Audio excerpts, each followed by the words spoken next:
Assalamualaikum warahmatullahi wabarakatuh. Waalaikumsalam warahmatullahi wabarakatuh. Ibu-ibu dengar suara saya, Bu? Kok saya nggak dengar suara ibu ya? Tak ulangi ya. Assalamualaikum warahmatullahi wabarakatuh.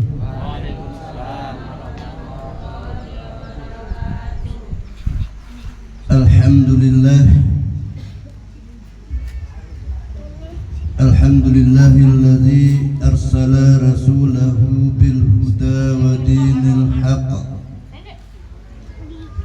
liyuzhirahu 'ala ad-dini kulli wa kafa billahi shahida. Ashhadu an la ilaha illallah wahdahu la syarika lah wa ashhadu anna Muhammadan abduhu wa rasuluh la nabiyya ba'dah. Qala Allah ta'ala fi kitabihil karim, a'udzu billahi minasy syaithanir rajim. Ya ayyuhan nas ittaqullaha haqqa tuqatih. Ya ayyuhalladzina amanu ittaqullaha haqqa tuqatih wa la tamutunna illa wa antum muslimun. Wa qala aidan Muhammadur Rasulullah ma'ahum asyidda'u 'alal kuffar ruhama'u bainahum.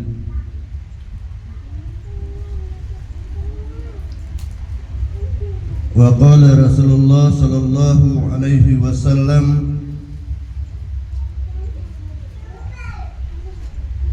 ya ummati ummatan wahidah. Ma'asyiral muslimin, innallaha rabbi wa rabbukum. Innallaha rabbi wa rabbukum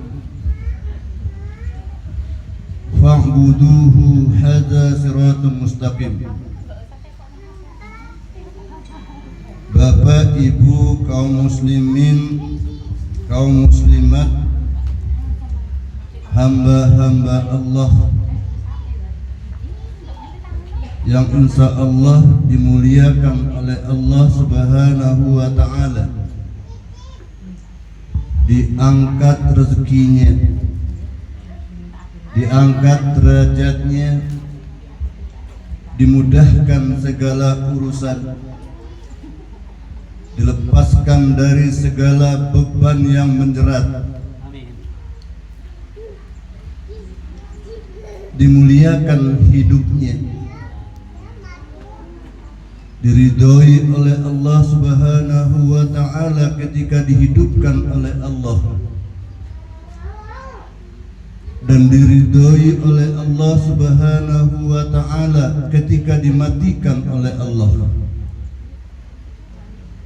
dan senantiasa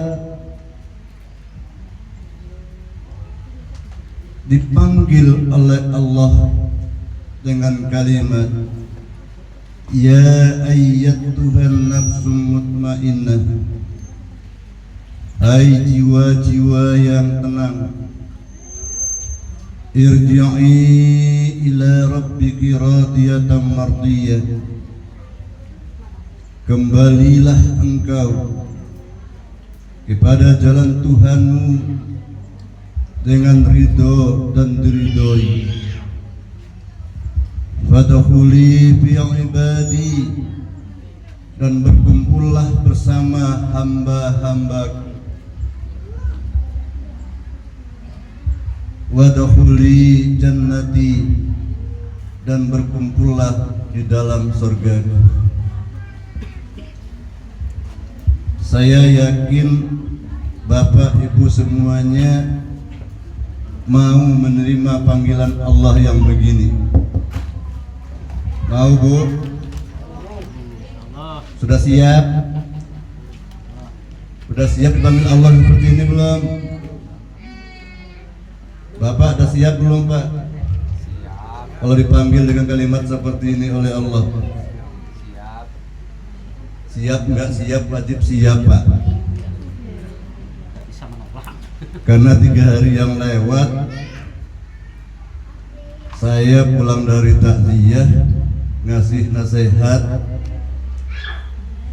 sabar. Insya Allah panggilan yang saya sampaikan tadi itu disampaikan kepada almarhum. Tahu-tahu sampai rumah dapat telepon ponakan saya tanpa sakit, tanpa apa, tiba-tiba dikabarkan meninggal dunia. Artinya siap tidak siap, wajib siap. Iya Pak, Bu. Anten sing boten siap Bu. Maka dari itu bersyukurlah kita atas segala kesempatan yang masih Allah berikan kepada kita. Baik yang masih sehat, ada yang masih sehat, yang setengah sakit, yang sering sakit-sakitan, ada semua, yang banyak penyakit, tetap harus bersyukur. Selawat dan salam atas junjungan kita Nabi besar Muhammad sallallahu alaihi wasallam. Mbak. Coba. Yang mana? Seorang Rasul yang dipilih oleh Allah membawa risalahnya untuk membimbing manusia dari segala aspek kehidupan.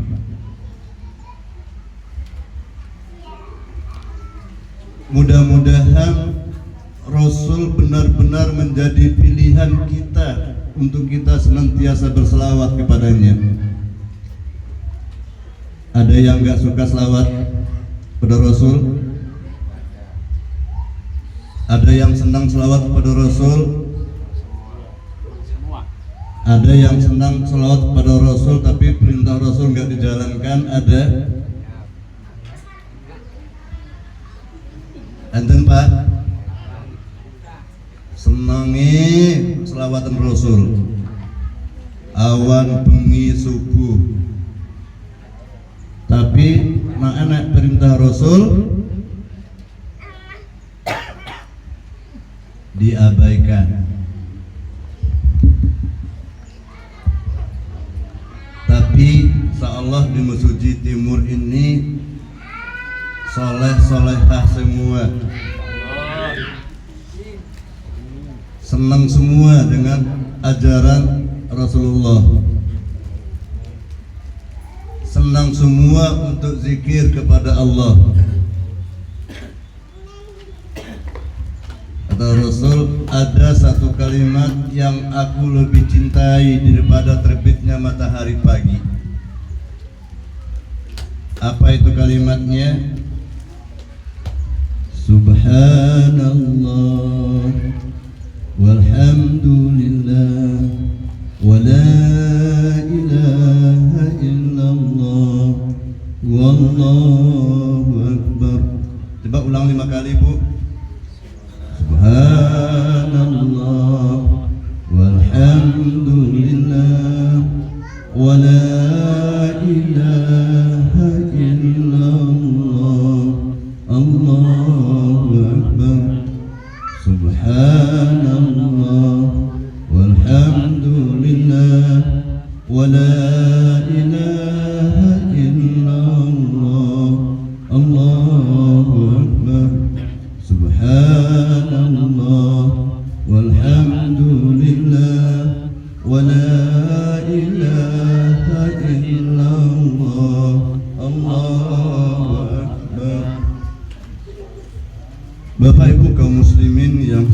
dimuliakan oleh Allah, judul ngaji kita pagi hari ini, karena waktunya cuma dibatasi jam 11.30 ya, Saya Pak. harus selesai ya. Iya. Saya sengaja ngaji hari ini, judulnya wajib cinta, cantik, dan sehat bagi keluarga muslim. Apa Bu judulnya Bu? Wajib cinta, cantik, sehat bagi keluarga. Bapak Ibu sekalian yang dimuliakan oleh Allah Subhanahu wa taala, akhir-akhir ini problem besar bagi umat ini bukan isi kepala, bukan isi kepala. 100 tahun lebih Muhammadiyah berjuang untuk isi kepala. Ya Pak, gimana? Udah padat semua Pak isi kepalanya. 100 tahun lebih Kiai Hasyim Asy'ari berjuang untuk ngisi kepala umat ini, sehingga para ustadz sudah kebingungan apalagi yang mau disampaikan. Setiap bahan yang mau disampaikan sudah di dalam kepala umat semua. Ada yang sudah di dalam kepala, ada yang di luar kepala. Tapi yang banyak itu kalau ditanya itu sudah di luar kepala saya semua. Betul? Kalau di luar kepala itu artinya apa Pak? Hafal Pak. Hafal apa nggak ngerti? Encer. Wah itu sudah di luar kepala saya itu. Lupa Pak. Dominan lupa. Persoalan yang dihadapi oleh umat saat ini ada beberapa hal Pak. Yang pertama, rusaknya nilai cinta.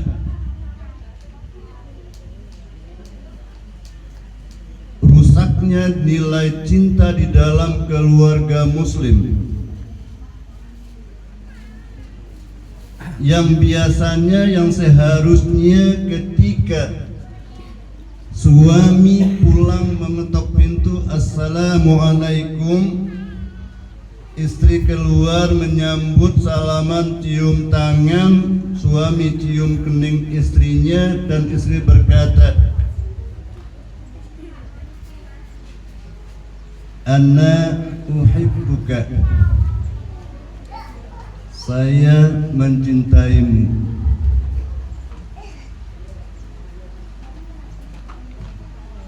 Dan sang suami pun berkata, Ya Humairah, ana uhibbuki.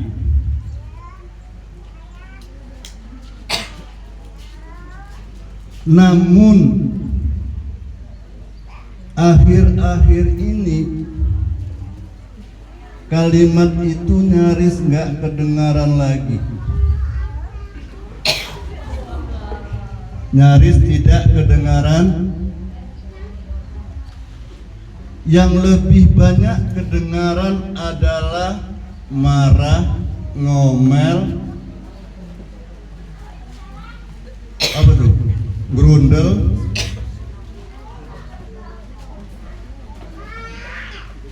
sehingga kata-kata aku sayang kamu, aku cinta kamu itu nyaris lenyap.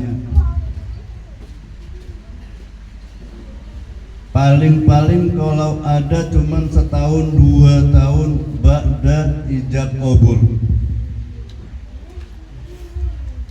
Betul ya Bu? Betul. Baru habis nikah semuanya kalimatnya sayang. HP ku mana sayang? Bajuku mana sayang? Nggih napa nggih Bu? Tetapi ketika seorang istri telah melahirkan bayi dari hasil keringat suaminya, keadaan mulai berubah. Kalimat sayangnya sudah diganti dengan mae, sudah diganti dengan pae.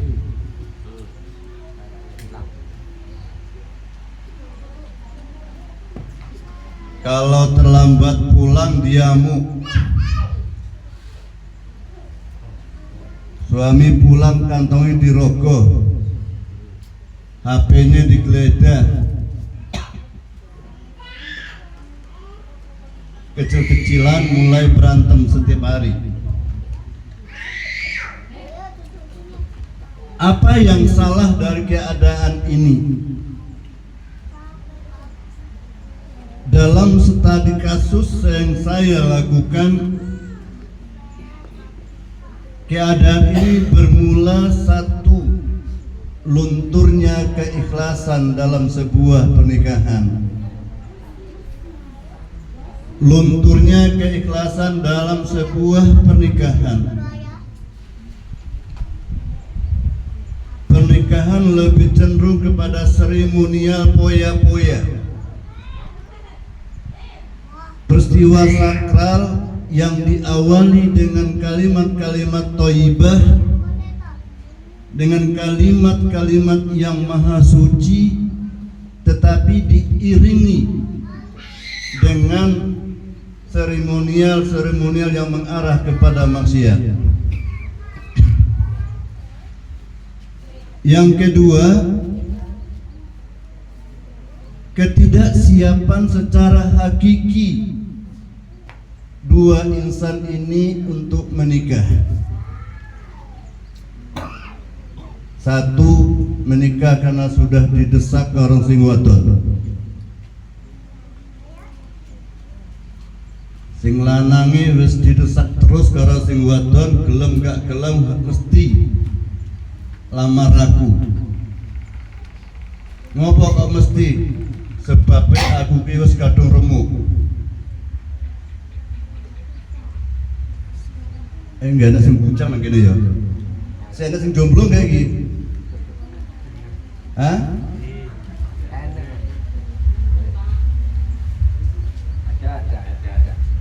Akibat dari nikah ditekan, didesak karo sing wadon, lantaran sing wadon wis kadung remuk, akhirnya nikahnya tidak ikhlas lagi. Apa niat ibadah nikahnya? Niat nikahnya karena didesak karo sing wadon, bukan karena Allah. Yang kedua, berdasarkan studi kasus yang saya lakukan, adanya bahan pembanding antara seorang suami dengan suami koncone. Seorang istri melakukan studi banding terhadap bojo koncone dewi, sehingga hasil studi banding itu melahirkan sebuah temuan yang tidak selaras, tidak sebanding dengan apa yang dialami sendiri. Contoh, si fulanah nikah dapat maharnya seperangkat alat sholat, tapi sing lanang ora sholat. Bojone dikongkon sholat, sing lanang ora sholat. Terus koncone fulana dilamar mahare 100 gram emas, ora enek seperangkat alat sholate. Tapi sing lanang ahli ibadah, Dia enggak ngongkon sing wedok ibadah tapi ngajak sholat. Beda ya Pak. Yang satu tadi ngasih seperangkat alat sholat dibayar tuh dengan mas kawin seperangkat alat sholat dibayar tuh, tapi sing ngasih mahar ora sholat.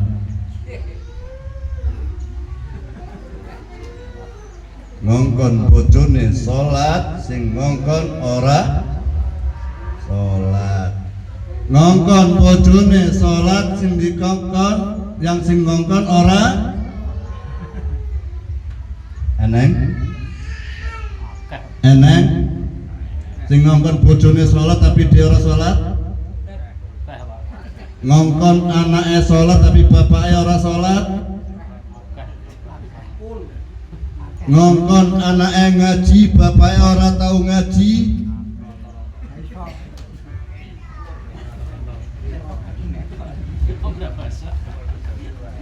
Eneng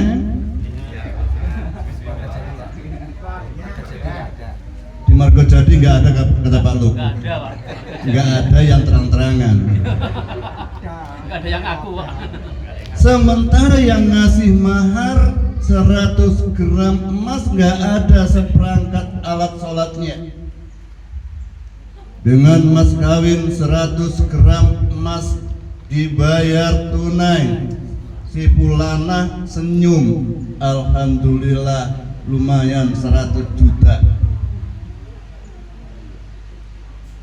Yang ngasih mas kawinnya nggak pakai emas tapi taat ibadah. Bahan perbandingan ini bikin kerok, mulai jadi bahan. Sing wedok ngomong karo sing lanang, awakmu ki dasar pembohong, munafik, ngongkon aku sholat, awakmu ki ora tahu sholat. Ngongkon aku ngaji, awakmu ora tahu iso ngaji, ora gelem belajar. Awan esuk sore bengi dolan Nah sing wedok nggak enak sing dolan HP ya Bu? Enak nggak Bu? Enak Bu, sing wedok kejanen tuh HP tok. Ora enak nang kene ya. Alhamdulillah.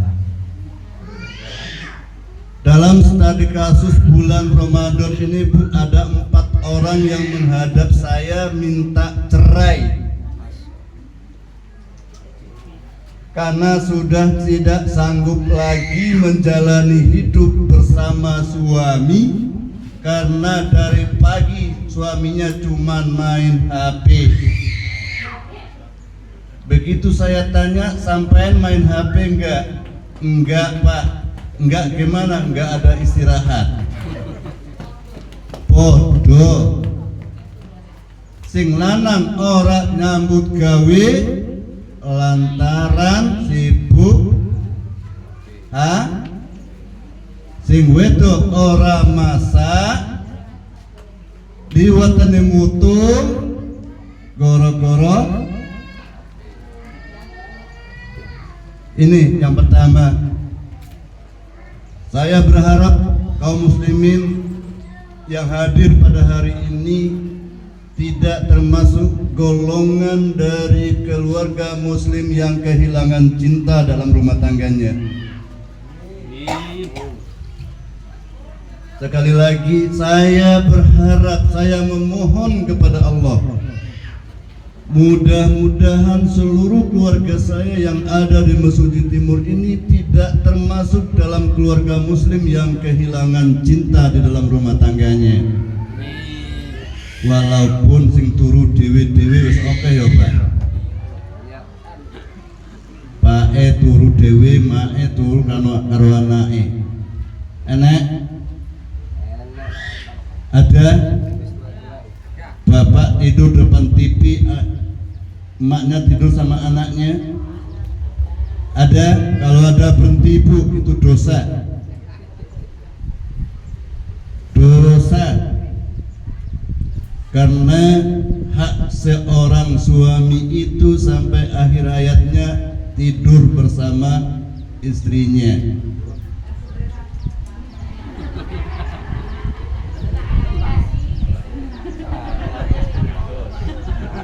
Bu,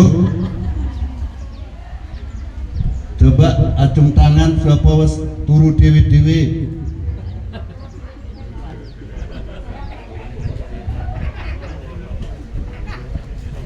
Mulai hari ini nanti malam bilang sama bapak, Pak kita tidur bareng lagi Pak.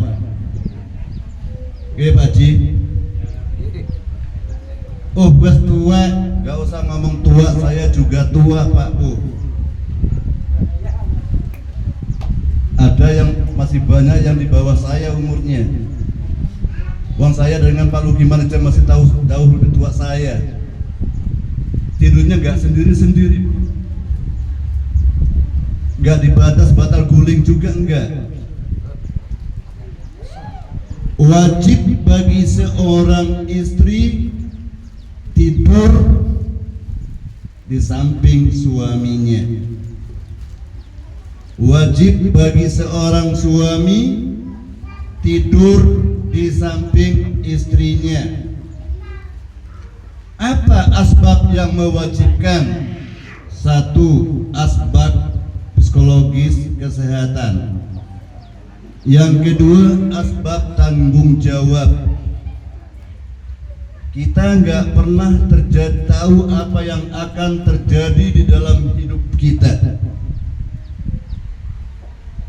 Karena Allah mengatakan alladzi khalaqal mauta wal hayata liyabluwakum ayyukum ahsanu amala. Allah yang menciptakan kematian dan Allah yang menciptakan kehidupan. Hari ini menjelang maghrib mungkin masih hidup, sehat, segar bugar, dan kita tidak tahu di saat bapak tidur sendiri, ibu tidur sendiri, Allah memerintahkan malaikat menjemputnya akan meratap sepanjang tahun, penyesalan seumur hidup. Ibu pergi tanpa diketahui bapak, bapak pergi tanpa diketahui ibu. Andaikan suatu peristiwa terjadi, masuk angin kejang-kejang, ibu di kamar gak ada kawan, siapa yang tahu? Kalau itu terjadi, si bapak akan disalahkan orang satu kampung, satu rumah, suami istri, istrinya kejang-kejang, suami nggak tahu, udah kebangetan.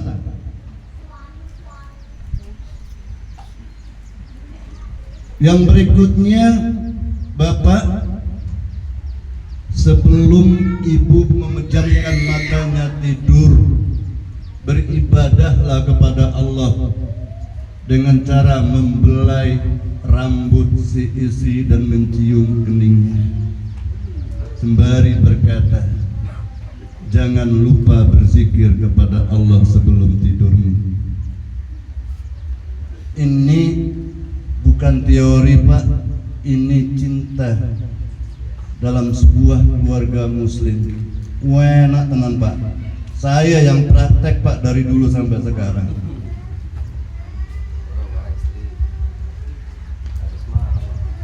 Bagaimana PCM?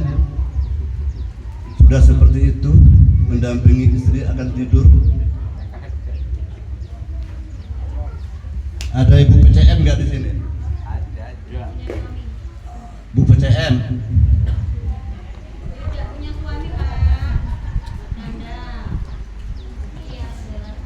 Ya. Bapak-bapak yang merasa sudah tua, aku wes tua. Lah, nomen biyen ora tahu juga. Selonang-selonong wae pernah tua. Alasannya sibuk. Kebahagiaan hidup seorang istri yang tak ternilai harganya adalah tak kala dia memejamkan matanya menjelang tidur, suaminya datang membelai keningnya, membelai rambutnya dan mencium keningnya dalam sebuah sebuah pelukan dan berkata, tidurlah istriku, tidurlah sayangku, dalam keadaan berzikir kepada Allah. Ini ibadah yang tidak pakai modal besar, Pak. Kadang-kadang batinnya malah gede. Berkuwi itu bati gede, kadang-kadang malah. Siapa lo? Ini yang telah hilang di dalam keluarga muslim. Suami kehilangan momen-momen yang seperti ini. Suami pulang gak lagi disusul istrinya ke depan, gak lagi disalami, gak lagi dicium tangannya. Momen ini hilang di saat suami pulang ke rumah, berharap disambut oleh istrinya yang cantik, penuh pesona, senyum. Ternyata cuman hayalan doang. Begitu assalamualaikum, bukan waalaikumsalam jawaban istrinya. Sekonti gue. Kondi, tulan nanti. Eneng, ono kuwi. Koncone padha sibuk kerja awakmu dolan ae. Dan yang celakanya lagi, si istri dalam keadaan remuk wet-wetan, rambut ora disisir, dasternya sudah bau barambang putih, kat isu orung adus, kegiatan lagi live Facebook. Akhirnya kenikmatan cinta dalam rumah tangga tergerus sedikit demi sedikit. Apa dampak yang timbul? Apa yang akan tampil? Siapa yang akan berbuat baik kalau sudah terjadi seperti ini? Yang pertama, ada tawaran menggiurkan dari setan gepeng. Bapak Ibu tahu setan gepeng? Tahu setan gepeng? Ini setan gepeng namanya, Bu. Kemudian datang tawaran setan beneran, memberikan kenikmatan kepada sang suami. Datang bisikan menggiurkan dari setan beneran, Mas, bojo koyo ngono kok dipertahankan. Nan coba ki oke lho Mas. Saiki enggak perlu modal gede sampai iso entuk. Aku nak duwe bojo kaya ngono kuwi. Ora tekan sesuk Mas, rampung. Ini bisikan setan yang sesungguhnya. Mulailah cari hiburan. Karena yang di rumah kusut, mulai dicari yang bening. Sepanjang Ramadan sampai hari ini saya sudah menghadapi 11 kasus, Pak, dari keluarga kita. Persoalannya sama. Ada persoalan yang suaminya dipinjem sama kawannya sendiri tapi nggak dibalikin. Datang ke rumahku nangis-nangis, aku harus bagaimana, Pak? Ngopo? Bojoku disilih koncoku dewi, tapi ora dibalikke.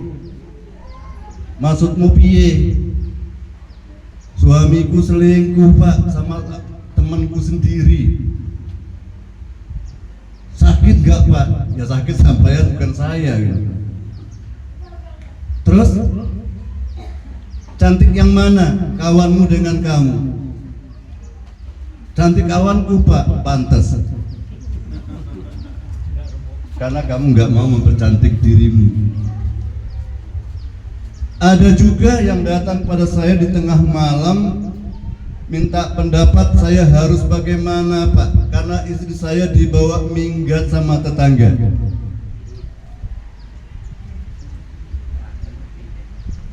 Sampai sekarang nggak pulang-pulang.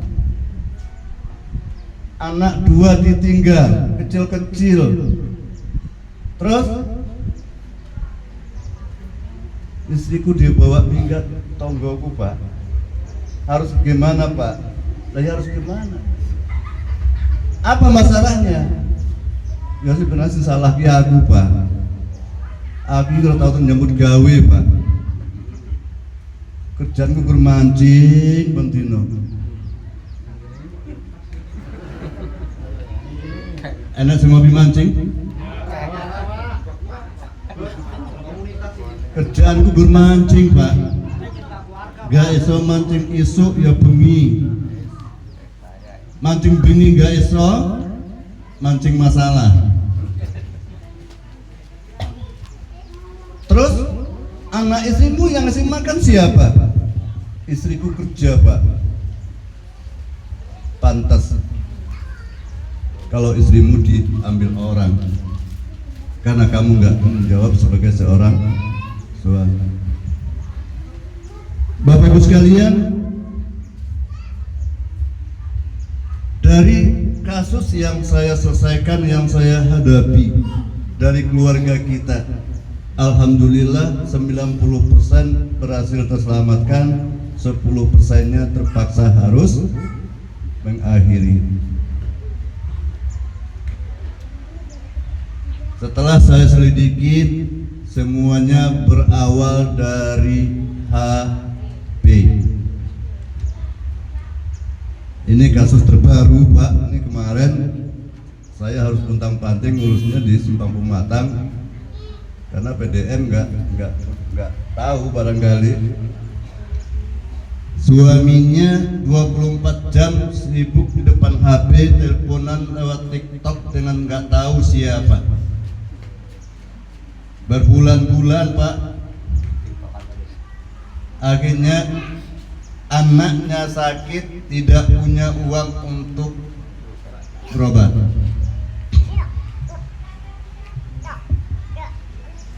Menghadap ke saya ngomongnya gini, Mbah, piye ya Mbah? Aku iki ora tanggup asline. Arab pegatan wis kadung tuwek, bertahan wis kadung remuk. Ini masih saya carikan jalan keluarnya. Keluarga muslim jangan sampai kehilangan cinta di dalam rumah tangganya. Para suami, jangan ajari istrimu untuk berbohong, terutama yang muda-muda.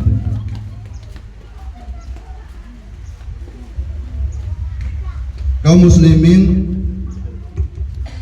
persoalan lain yang dihadapi oleh umat akhir-akhir ini di dalam kehidupan berumah tangga yang menyebabkan hilangnya kasih sayang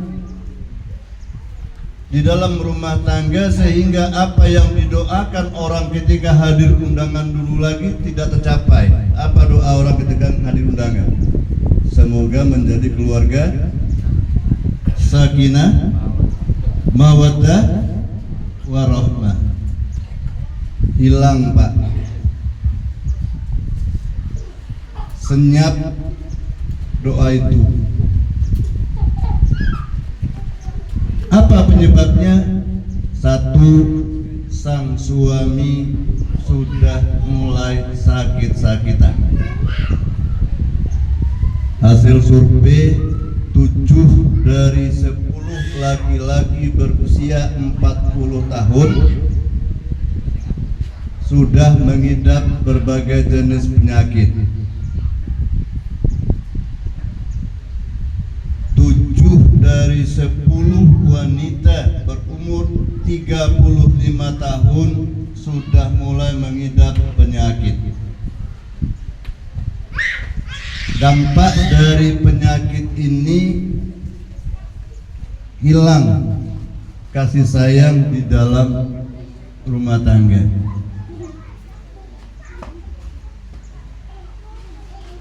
Apa penyakit yang merusak dalam rumah tangga? Satu adalah penyakit stres, penyakit beban pikiran, stres. Kalau sang suami biasanya dia mengobati stresnya pergi mancing. Tetangga saya kalau dia sudah stres, yang dia cari umpan pancing untuk ngilangin stres. Tetapi satu hari satu malam mancing, pulangnya stresnya nggak hilang, malah nambah satu lagi stresnya.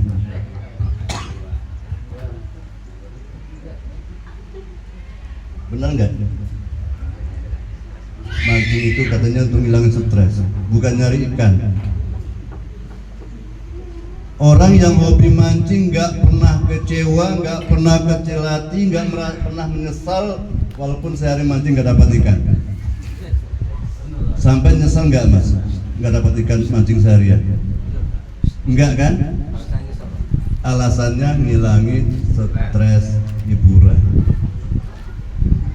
Maka dari itu sepanjang jalan saya ketemu orang stres, alangkah banyaknya orang stres sekarang pagi-pagi udah bawa ikan pancing.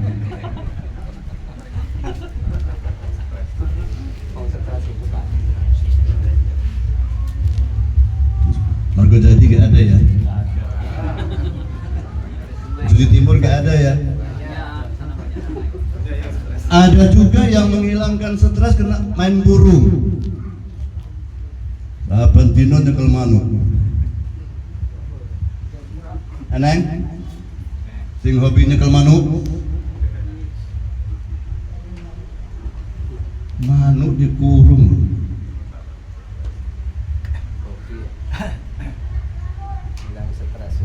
Ngilangin? Beli burung 3 juta untuk ngilangin stres. Tahu-tahu besok pagi anak minta SPP, duit gak ada, kadang untuk kone manuk, tambah stres.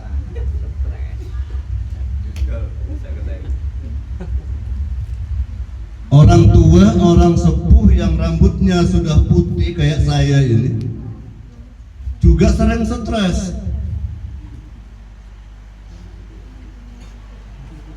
Apalagi Pak Haji sering stres. Kenapa di masjid ini yang ada sholat 5 waktu ini jalannya udah bungkuk semua, rambutnya udah putih semua, yang muda-muda kemana nih kok gak ada? Kalau kami ini mati semua, siapa yang gantiin besi masjid? Ya, stres. Yang ngajar ngaji sudah tua, yang azan sudah tua, yang imamin sudah nggak benar lagi bacaannya. Bismillahirrahmanirrahim. Alhamdulillahirrahmanirrahim. Boleh disalahin? Enggak, karena yang muda nggak ada.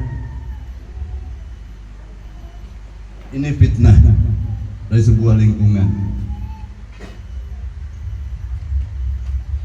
Hati-hati ibu-ibu menghadapi suami yang terkena gangguan stres. Karena apa saja bisa dijualnya untuk menghadapi stres itu.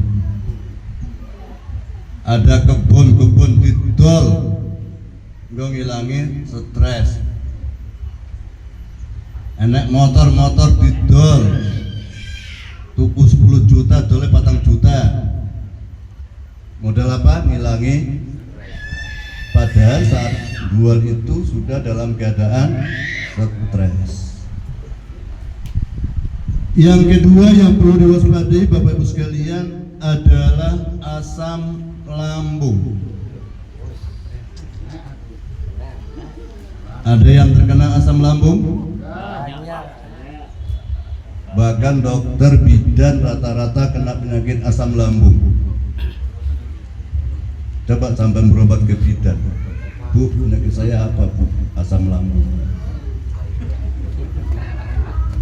Datang satu lagi, Bu, penyakit saya apa Bu? Asam lambung. 10 yang datang semuanya kena asam lambung. tanpa pemeriksaan ngomongnya asam. Kenapa ngomong asam lambung? Karena juga yang ngomong juga tentang asam yang dirasakan sama. Di sini ada yang kena asam lambung ya? Sepakat? Setuju? Coba acung tangan siapa yang kena asam lambung. Nanti kita carikan solusinya, Bu. Ada? Jujur. Banyak Pak asam lambung. Banyak yang mengeluh asam lambung. Yang ketiga, penyakit yang membahayakan sekarang ini adalah kanker payudara, tumor payudara bagi wanita. Bagi bapak-bapak, penyakit yang paling menakutkan ketika usia sudah di atas 40 tahun yaitu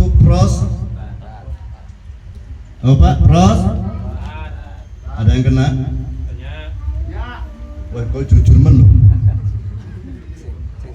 Yang kena prostat menunjukkan bahwa sakinah, mawaddah, warahmah di dalam rumah tangganya mulai berkurang. Karena salah satu penyebab prostat itu adalah manu orang ngukur.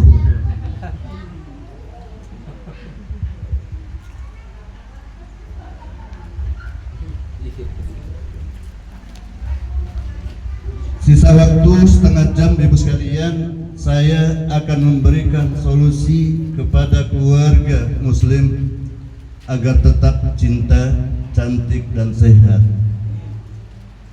Mungkin nggak banyak, 1-2 yang akan saya sampaikan. Satu, Bapak Ibu sekalian, tolong dengarkan baik-baik. Kalau ada HP dicatat, kalau ada pena tolong mencatat. Satu, lakukan secara rutin minimal 1 minggu sekali, yaitu mandi uap rempah. Mandi uap. Kalau saya tunjukin, Bapak Ibu mau jalaninnya? Apa manfaatnya? Satu, meningkatkan sirkulasi darah. Yang kedua, meningkatkan produksi oksigen di otak sehingga mengurangi beban stres. Yang ketiga, mengurangi gas lambung di dalam perut. Yang keempat, mengurangi rasa linu-linu di tulang, yaitu mandi uap rempah. Caranya gimana, Bapak? Sebagai tolong nanti dibuatkan di rumah masing-masing. Ini saya cari solusinya yang murah, praktis, sehingga nggak ada alasan lagi biaya perawatan itu mahal. Ya, Bu? Sehingga nggak ada lagi alasan biaya perawatan badan itu mahal. Bapak Ibu siapkan reng 4 biji, buat semacam kurungan tinggi 2 meter, lebarnya semeter persegi. Dari reng aja nggak apa-apa, dari paralon juga nggak apa-apa, dari bambu basing. Kemudian 1 meter persegi itu dikurung dengan kain semuanya, 4 persegi sampai di atasnya ditutup kain yang ada lubang pori-porinya. Jangan parasut ya, nanti nggak bisa napas di dalam. Jangan plastik, nanti nggak bisa. Kain yang ada lubang pori-porinya sehingga udara masih bisa masuk. Jarik nggak apa-apa, atau kain panjang juga nggak apa-apa. Bisa ya? Tiang 4 biji, dipaku boleh, diikat boleh. Ini karena ini harus dibawa ke dalam kamarnya ibu nih, biar ibunya bisa sambil santai di dalam kamarnya mandi uap rempahnya. Bisa Pak buatnya? Makanya buatnya yang bisa dibuka pasang. Kalau saya dengan di rumah itu karena belum cari praktisnya, cuma dijepit aja di pintu lemari, jepit pintu lemari, udah selesai. Bahannya apa, Pak? Sudah, Bu? Kira-kira mau nggak ibu-ibu ini? Insya Allah ibu-ibu nanti merasakan khasiatnya kalau sudah mencoba. Minimal seminggu sekali. Daripada mandi spa di salon 200.000.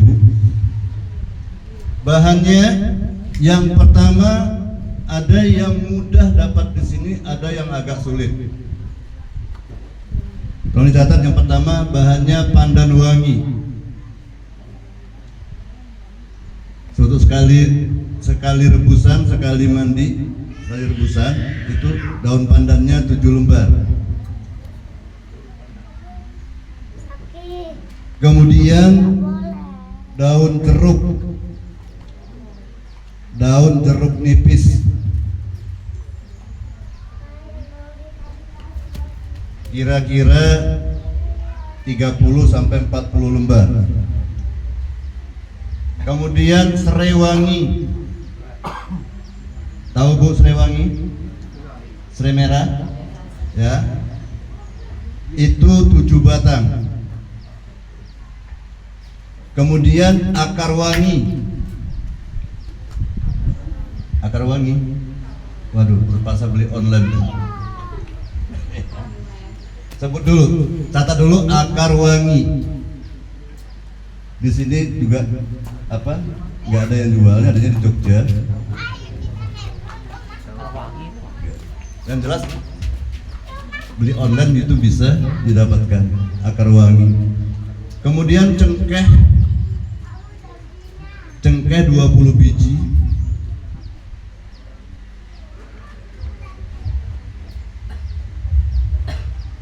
Kapulaga 20 biji. Udah? Semua bahan itu dimasukkan ke dalam dandang yang kira-kira isinya 20 liter. Yang dandang yang ada nggak dandang 20 liter Bu? Direbus sampai benar-benar mendidih, uapnya bisa ditutup dengan rapat. Sebelum itu siapkan dulu tempatnya, kemudian rebusannya diangkat ke dalam kurungan tadi, tapi jangan dibuka dulu tutupnya. Ibu atau bapak yang mau melakukan mandi uap rempah ini, pakaian di luar, bagian luarnya harus dibuka semua. Yang tertinggal hanya pakaian bagian dalam. Ya. Setelah duduk, siapkan kursi seperti itu, kursi plastik itu, siapkan kursi tempat duduk. Setelah pasien duduk di kursi dengan sempurna, barulah dibuka tutupnya. Yang buka tutupnya ya ibu yang di dalam itu sendiri, nggak usah disuruh orang yang bukainnya. Lakukan maksimal 20 menit, batasnya 15 menit. Batas menggunakan uap itu 15 sampai 20 menit. Kemudian Bapak sekalian,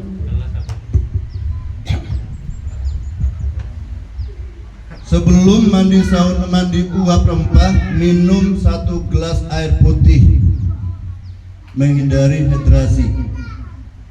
Dan setelah selesai mandi uap, minum air putih 1 gelas. Biarkan badan dingin selama setengah jam, kemudian baru boleh mandi. Lakukan seminggu sekali, insya Allah Bapak Ibu semuanya akan merasakan khasiatnya. 1 minggu sekali. Ya. 1 kali rebusan itu bisa untuk orang 4, orang 5. Artinya gini, yang satu selesai, airnya direbus lagi, kemudian gantian bapaknya, airnya sudah selesai, airnya direbus lagi, ganti tetangganya. Itu bisa sampai 4 orang.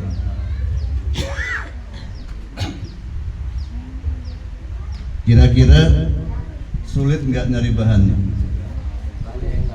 Yang sulit yang mana? Akar wangi tadi. Akar wangi cari di Shopee ada. Kebetulan stok saya lagi kosong, lagi habis.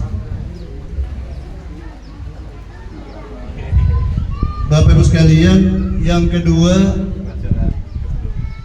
wanita harus cantik selalu, karena kaum muslimin itu dari kecil sampai umur 70 tahun masih bisa untuk cantik.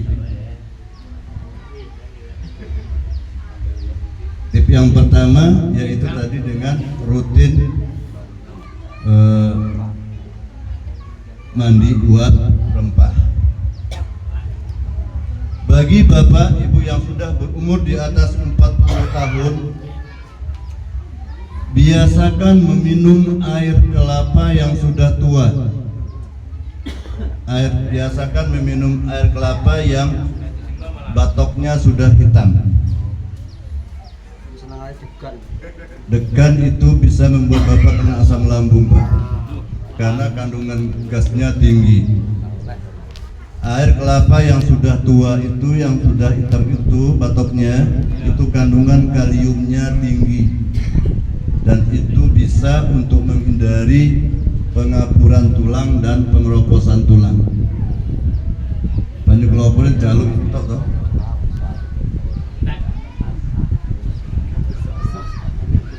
Ya, ini kita hari ini saya kepengennya keluarga muslim bahagia, sehat, dan tidak neko-neko lirik kiri kanan. Gak ada istilah tonggoku lebih ayu karo bojoku, jangan ada di dalam keluarga muslim. Sing nom-nom kene gak bahasa gue, tonggoku lebih ayu timbangan bojoku. Nah, ini berbahaya. Jaga kesehatan, pola makan, kemudian hindari satu, keluarga muslim semua, hindari perut yang selalu kenyang.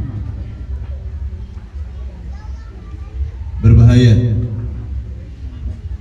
karena perut isinya tidak boleh penuh, hanya 2/3 bolehnya. Lebih dari 2/3 itu bentuk kezoliman terhadap diri sendiri.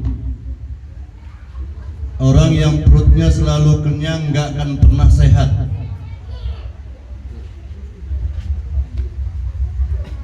Jadi jatah perut itu cuma 2/3. Dan hindari perut lapar. Jangan dibiasakan membiarkan perut posisi lapar. Ketika lapar, mesin berproses, maka yang keluar adalah gas lambung. Kenapa sekarang pada kena asam lambung? Karena dua kemungkinan. Kalau tidak kenyang terus, sehingga mesinnya overload, terkuras kerjaannya, sehingga terciptalah gas lambung. Atau perutnya kosong, sering lapar. Maka bila ingin sehat, hindari perut kenyang terus-menerus dan hindari perut lapar.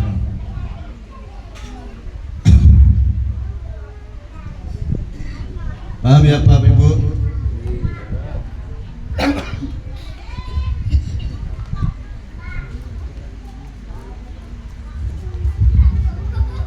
Bapak Ibu sekalian, selanjutnya biasakan merangsang saraf motorik otak untuk beraktivitas dengan mendengar lentunan suara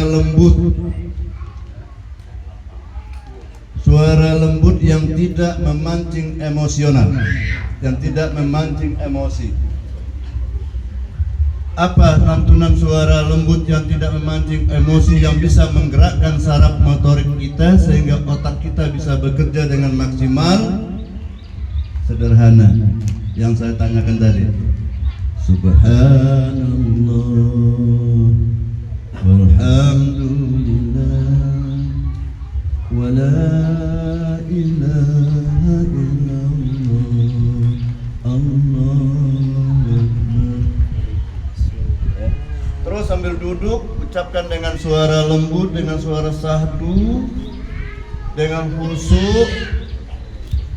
Jika Bapak Ibu sekalian rutin dengan kalimat itu, insya Allah stresnya akan hilang. Ya, jangan yang remeh, kalau remeh tambah stres nanti.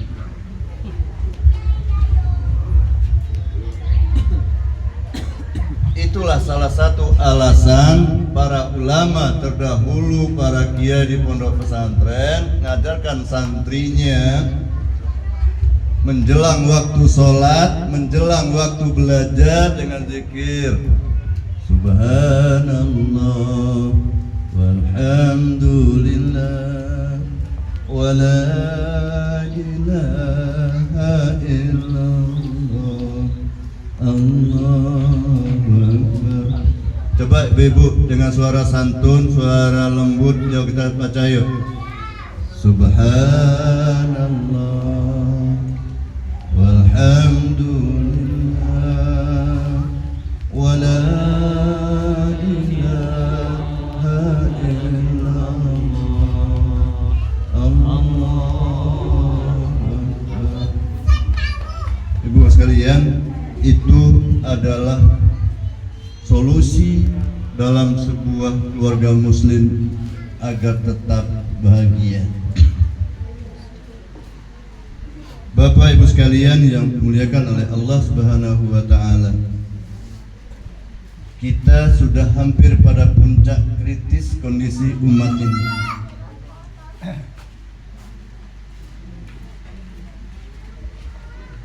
Umat ini nyaris seperti HP botol casingnya baru.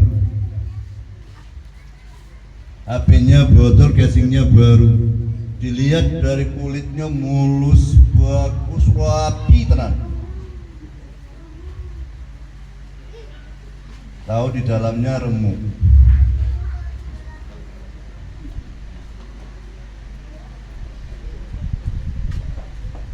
Yang terakhir, Bapak Ibu sekalian, tip bagi keluarga muslim agar tetap bahagia di dalam rumah tangganya, jangan biasakan berbohong. Suami jangan biasakan berbohong kepada istri, istri jangan biasakan berbohong kepada suami. Ujian terberat di dalam rumah tangga adalah kejujuran. Ujian terberat dalam rumah tangga ini adalah kejujuran. Hai para suami, jangan ajarkan istrimu terus-menerus untuk berbohong. Walaupun terkadang berbohong itu perlu. Contoh nih, istri tanya, "Mas, aku ini cantik gak mas?" Saking jujurnya, lah cantik sekondi tuh gue gini. Jujur tapi menyakitkan. Ini nggak boleh, tapi dicarikan jalan keluarnya. Ya. Kalau tidak mau ngakui, berikan jalan terbaiknya. Saat ini kamulah yang tercantik.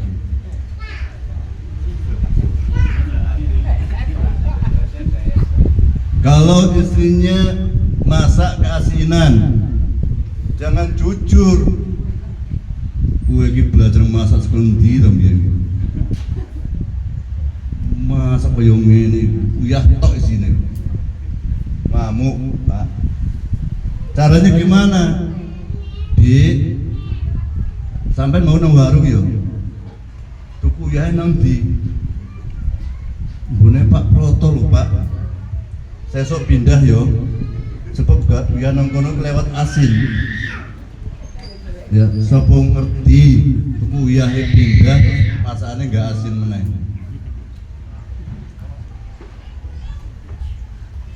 Kan solusi, padahal mau ngomongin begitu masak pora tuh. Begitu juga dengan istri, jangan kelewat jujur dengan suami. ketika suami bertanya, "Dek, aku ini pantas nggak sih jadi kepala rumah tangga?" Jujur bojone, kepala rumah tangga opo? Golek duit gua dhewe ora cukup, ngaku-ngaku kepala rumah tangga aja jadi dihitung. Penghasilanmu sedulur piro, entek piro? Bojone ngitung. 1. Gajimu 100.000 lho, Mas. Kita cekel 100.000. Yo Dek. Sampean iso ngopi. Ngopi nang warung piro? 5.000. Berarti tinggal 95. Sampean mangane ping piro? Ping 3. Sekali mangan piro, Mas? 15.000. Berarti 45 tambah 5.000 50. Tinggal piro? Tinggal 50. Rokokmu piro, Mas? Nona baru, mami baru 15.000. Wes, tinggal 35. Mas, 35 lho Mas tinggalnya. Aku bojomu, aku duwe anak lho. Mas, sampean nulon rezeki lo piro, Mas? 8.000. Tinggal piro, Mas? 17. Mas, jujur ya Mas, andaikan sampean iki lanang ugal-ugalan turu nang hotel gowo wedokan, sekali nggo ki piro, Mas? Piro, Mas, yang paling murah sekali nggo? Jujur. Suami ngomong 500, Dek. Aduh, aku bandino awakmu renyek nggo diterus kayak duit 17. Uang liya sekali nggo 1,5 juta. Kowe iki bojo ora to? Mana bukti kepala rumah tangganya? Kabeh entek karo awakmu. Aku kebagian apa? Makanya sekarang jujur kita para lanang. Kalau para istri tidak berani, tidak sanggup banting tulang, besorak kebayang anak telu. Kebayang gak, Mas? Ngaku-ngaku kepala rumah tangga. Aku ki kepala rumah tangga, Dik. Ar-rijalu qawwamu 'alan nisa. Nggih, Mas. Tapi modele ora kaya awakmu. Bener, ar-rijalu qawwamu 'alan nisa diomongin Pak Yai tenanan, asli. Tapi modele kudu kaya awak. Iki istri sing paling jujur iki. Ngerasa gak, Mas? Ngerasa gak, Mas?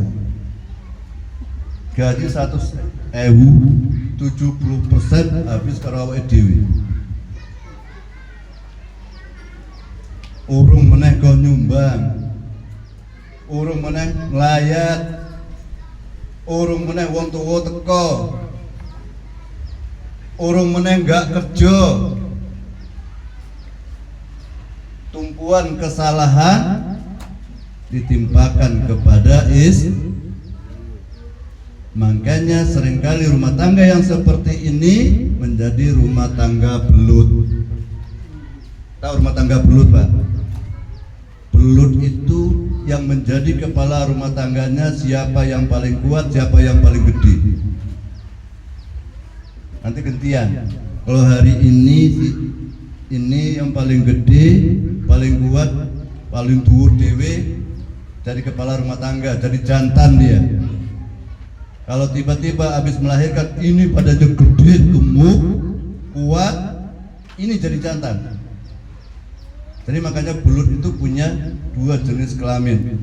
Kelamin ganda namanya. Bisa jadi lanang, bisa jadi Sekarang banyak rumah tangga belut, terkadang si istri jadi kepala rumah tangga, terkadang suami jadi kepala, terkadang sing wedok sing berkuasa, sing lanange luyu, terkadang sing lanang jadi kepala rumah tangga. Ngerasa enek, nomor kejadi muka-muka gak enek. Sederhana wanita itu pintaannya Pak, sederhana sekali. Dari zaman Adam sampai hari ini wanita itu nggak banyak tuntutan. Tuntutan wanita itu yang pertama kepada para suami, hai para suami, sehatkan badanmu lahir batin, aku senang. Aku nggak akan neko-neko, aku nggak akan aneh-aneh kalau awakmu sehat. Lahir sehat, lahir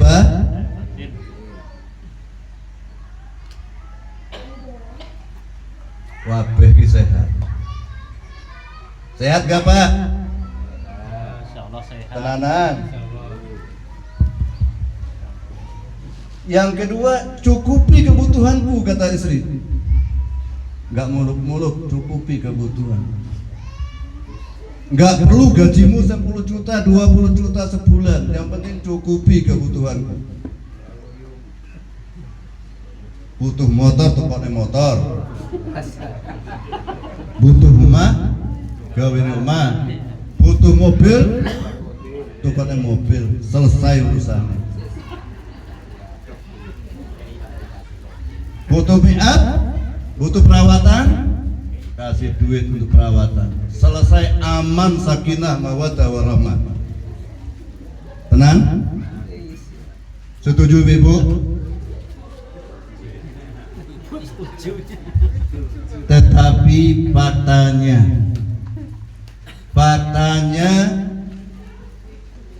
tak perhatiin dari kampung ke kampung, dari hari ke hari. Kadang-kadang aku salah panggil, tak kira lanang rupanya wedok mulung. Dan lagi lanang wedok. Wedok Pak, lo kok sampai mulung. Bojoku mancing. Na'udzubillah tsumma na'udzubillah. Piye meneh Pak, wis kadung.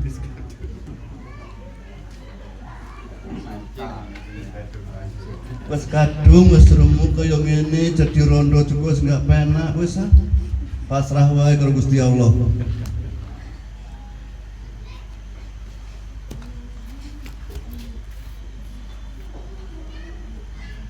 Tak lihat ke sawah, sing matun sing nandur pari kok wedok kabeh, wong lanange padha nanti.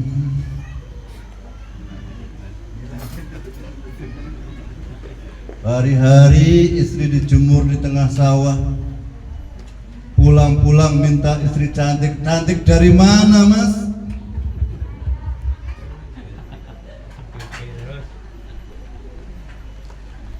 Seharian istri deret mulung, pulang-pulang suami minta istrinya wangi, wani sekendi wangi ini.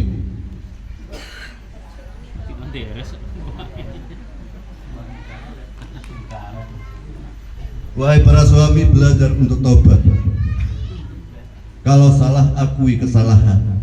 Ojo neko-neko.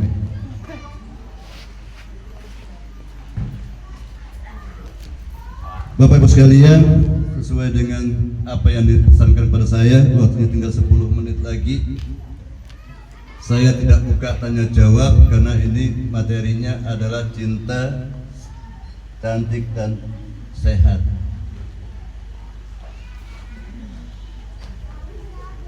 Sekarang saya yakin ini sebahagian besar dari jemaah yang ada ini sudah tidak sehat badannya.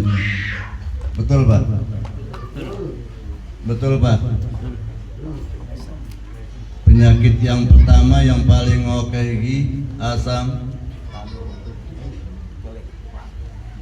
sehingga bidan dokter saking apale salah ngomong kabeh penyakitnya asam. berjuang untuk terlepas dari asam lambung karena di rumah sakit nggak ada obat asam lambung. Di apotek nggak ada obat asam lambung, Pak. Dulu pernah ada, ditarik lagi oleh BPOM, sehingga sekarang nggak ada lagi obat asam lambung. Apa obat asam lambung itu? Satu, yang pertama adalah kurangi beban pikiran. Yang kedua, kurangi capek. Yang ketiga, makan yang teratur. Ini obatnya, solusinya untuk kena asam lambung. Obat apapun yang sampai makan di rumah apotek itu untuk asam lambung, insya Allah nggak akan sehat. Sehat hari ini, 2 hari, 3 hari, hari keempat dia kambuh lagi. Asal stres dia pasti kambuh.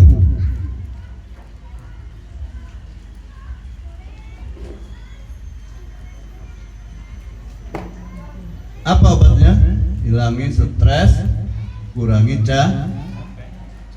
makanan yang tidak boleh dikonsumsi oleh orang yang terkena asam lambung. 1, buah semangka. Yang kedua, jeruk, mangga, dan buah-buahan yang mengandung zat asam.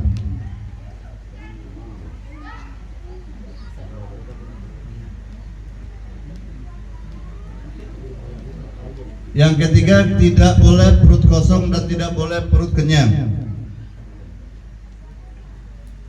Sayuran yang gak diboleh dimakan orang yang terkena asam lambung adalah bayam, daun katu, daun singkong,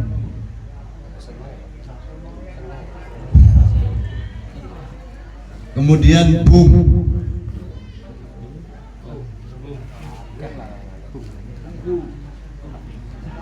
Ngerti bung? Yang keempat, pakis.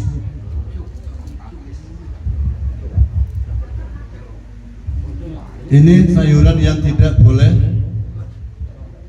dikonsumsi. Minuman yang tidak boleh dikonsumsi orang terkena penyakit asam lambung adalah 1 yang mengandung gas.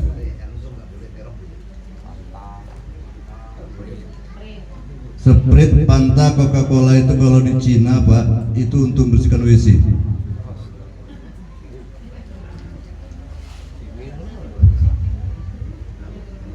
Itu kalau Bapak punya WC yang susah dibersihkan, ambil 1 botol Coca-Cola, campur sedikit soda kue, kasih sunlight sedikit, kemudian diaduk, gunakanlah untuk membersihkan kloset yang tidak bisa dibersihkan. Di negeri kita itu sebuah penghinaan, Pak. Coca-Cola harganya mahal, di Cina untuk membersihkan, di Cina, di Jerman untuk bersihkan kloset, kita untuk bersihkan usus. Tidak boleh meminum minuman yang mengandung gas, soda, Sprite, Fanta, Coca-Cola, air tape, apalagi alkohol ya. Kemudian air yang didinginkan di dalam kulkas, terkecuali air es batu. Es batu itu yang es putih itu tanpa dicampur dengan zat apapun, insya Allah aman. Tapi kalau sudah terkontaminasi dengan zat yang lain, dia jadi masalah. Kenapa air dalam kulkas itu berbahaya? Karena bakterinya menjadi subur, karena suhu dinginnya tidak sampai yang dibutuhkan. Oke. Kemudian bagi yang terkena penyakit asam lambung, hindari tidur pagi. Hindari tidur. Bapak Ibu sekalian, yang terakhir, penyakit yang paling berbahaya saat ini adalah penyakit diabetes, penyakit gula. Penyakit gula itu Bapak Ibu sekalian bukan karena kebanyakan makan gula, bukan. Karena pankreas di dalam tubuh kita ini, pankreas itu ada seorgan tubuh segede jempol tangan ini. Dia ada di depan usus dan di belakang tulang punggung. Fungsinya untuk mengolah dan mengurai zat makanan kepada unsur masing-masing.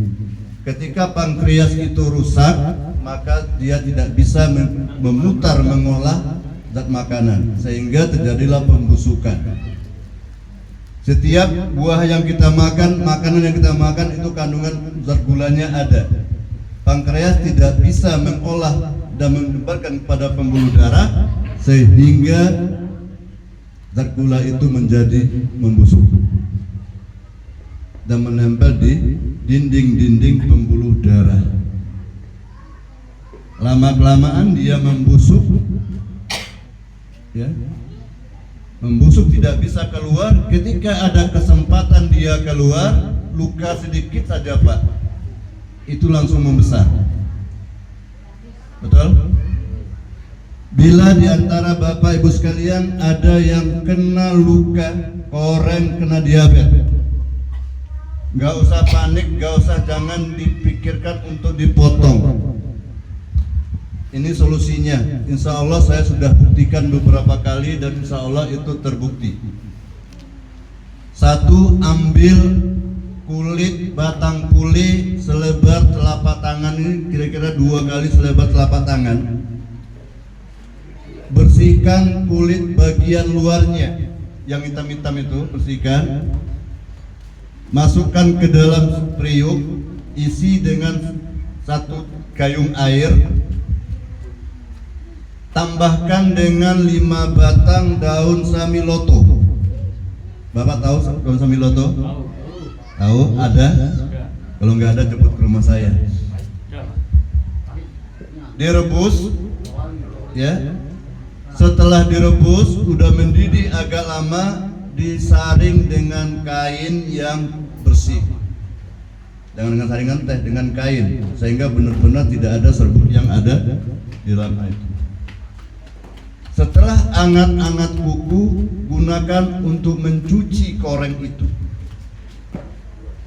Ya, gunakan untuk mencuci koreng yang luka itu, sambil dilap pelan-pelan dengan tisu atau kain kasa atau kapas.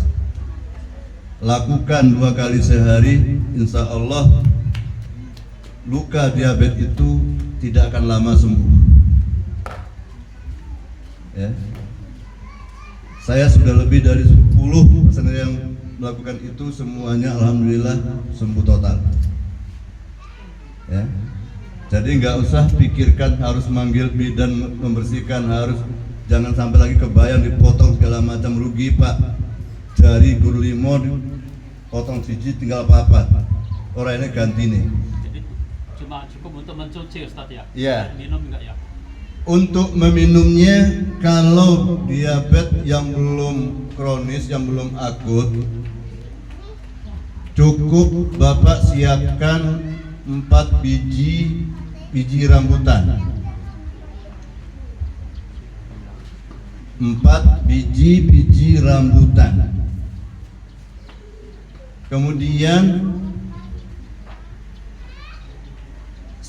batok kelapa, 1 batok kelapa dibersihkan, dibakar jadi arang. Setelah jadi arang, arangnya dimasukkan ke dalam tempat yang bersih.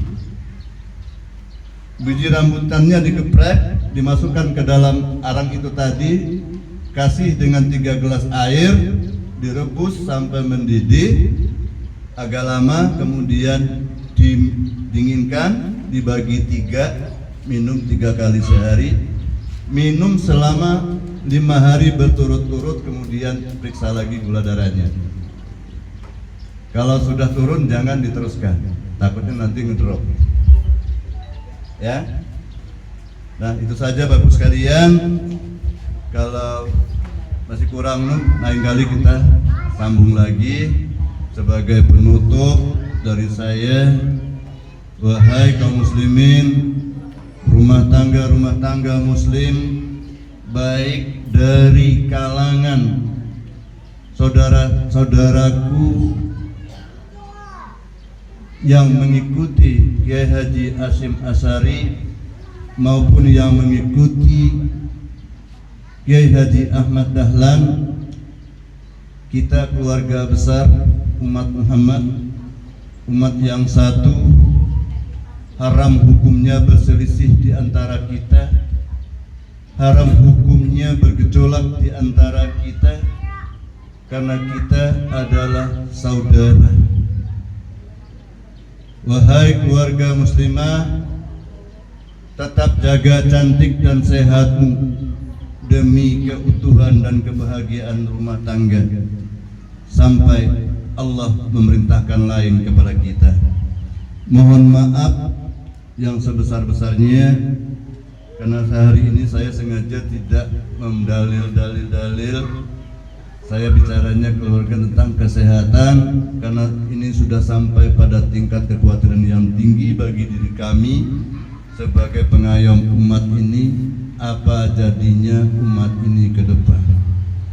Karena seluruh makanan yang kita makan sudah diracuni. Seluruh makanan yang kita makan sudah diracuni. Seluruh minuman yang kita minum sudah diracuni. Ini sudah diracuni sebenarnya, Pak, karena ini ada timbalnya. Ya. Tidak ada ceritanya minuman dalam kemasan plastik itu yang sehat. Yang membuat dia sehat adalah sertifikatnya. Jadi kita sebenarnya sudah tertipu. Kita nggak bisa mengelak bagaimana cara kita bertahan diri dengan kesehatan itu. Kehancuran umat ini tentang kesehatan benar-benar sudah di tingkat kritis. Nyaris sulit mencari kaum muslimin yang fisiknya sehat. Demikian saya akhiri, wabillahi taufiq wal hidayah. Assalamualaikum warahmatullahi wabarakatuh.